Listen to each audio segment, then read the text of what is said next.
berbagi tentang budaya positif. Jadi budaya positif di sekolah itu seperti apa?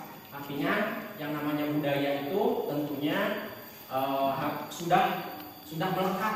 Jadi sudah menjadi budaya positif. Macam siswa ya Bapak Ibu guru.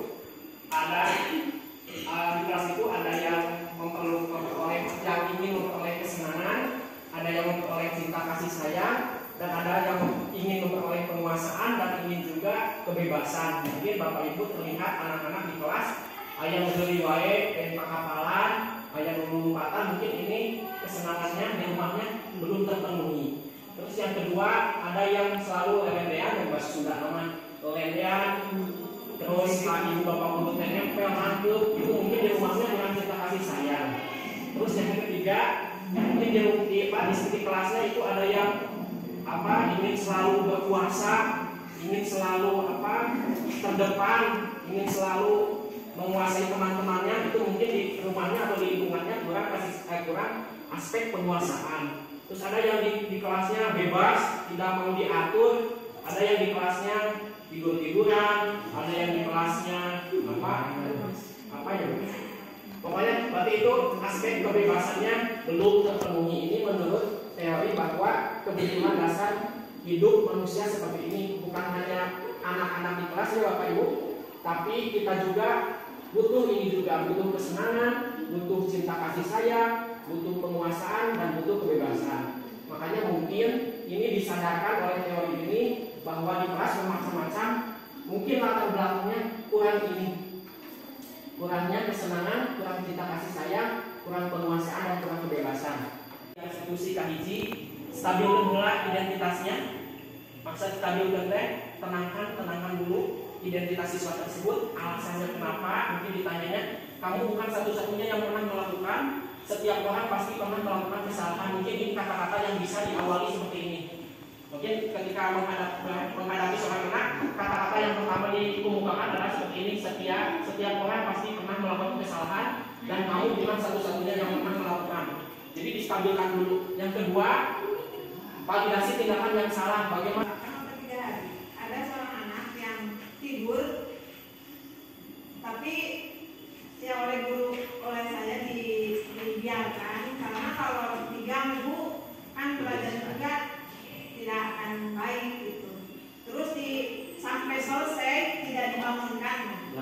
Nah, apakah itu sudah tepat atau bagaimana? Tepat, Bu. Lalu Ibu memberikan kesempatan ini, Bu. Kebebasan, maksudnya anak ada alasan, Bu. Langsung, ya. Setelah di itu kan kata teman-temannya, Bu, jangan kata-kata. Ketawa jangan buka. Betul.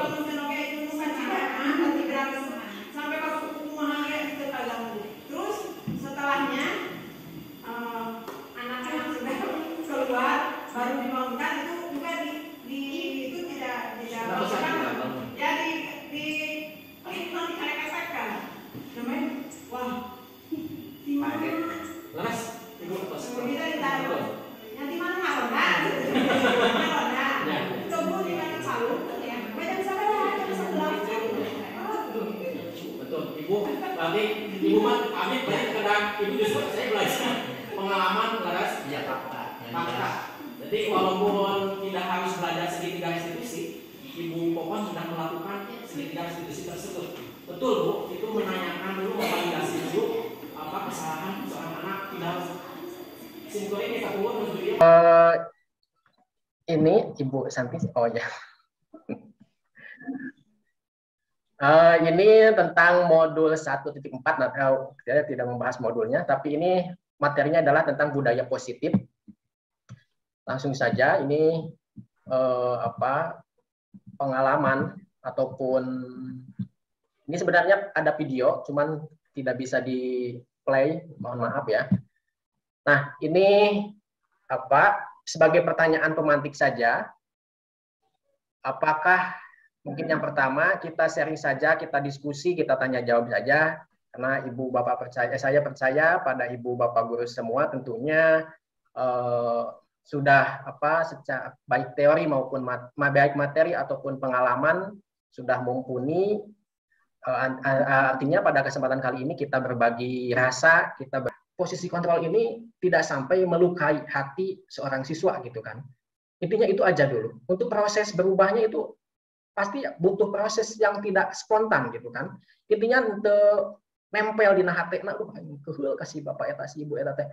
Eta teh nu lamun nempel na hati mah tapi kakolot ge gitu kan, bahasana. Yang penting itu dulu aja. Jangan sampai kita kelepasan, keceplosan gitu kan. Keceplosan kata-kata, tindakan yang bisa melukai si siswanya gitu kan. Kalau segitiga restitusi ini meminimalisir hal tersebut gitu Bu Pak, supaya anak itu tidak terlukai hatinya ataupun ngedrop gitu kan dengan tingkah ucap kita gitu kan. Intinya diajak kerjasama untuk memperbaiki kesalahan peribahasana gitulah. Itu mungkin Bu. Mungkin ada tambahan dari yang lain, boleh kita diskusi saja. Ini sampai 45 ya, 12.45. Boleh masuk Pak. Kan iya teh kayaknya Boleh menambahkan? Boleh silakan. Tadi yang dimaksud dengan Bu Nisa itu memang apa yang sering terjadi di sekolah ya. Nah, jadi sebenarnya banyak faktor yang terjadi di sekolah itu tentang kesalahan-kesalahan anak itu mungkin kurangnya peraturan yang dibuat di kelas masing-masing, terutama itu atau di sekolah tersebut. Meskipun peraturan itu sudah diterapkan di sekolah ataupun di kelas masing-masing, memang masih banyak yang melanggarnya. Nah, sempat saya kepikiran bahwa kenapa si anak melakukan kesalahan terus berulang-ulang gitu kan. Nah, itu berarti harus ada perbaikan aturan yang memang membuat si anak itu apa ya, kita ajak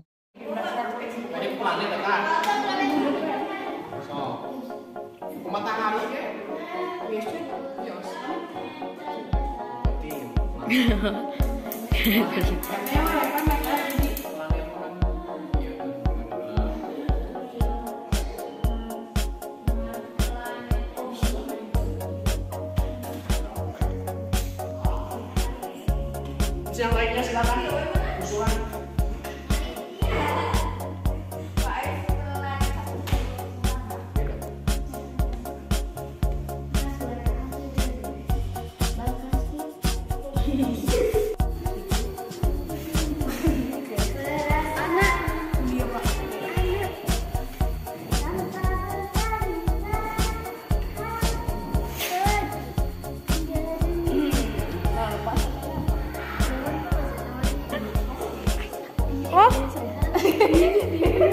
Kalian menandatangani dan sepakat tentang keyakinan kelas ya.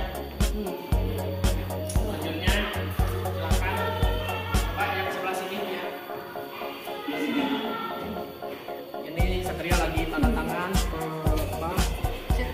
hasil dari keyakinan kelas.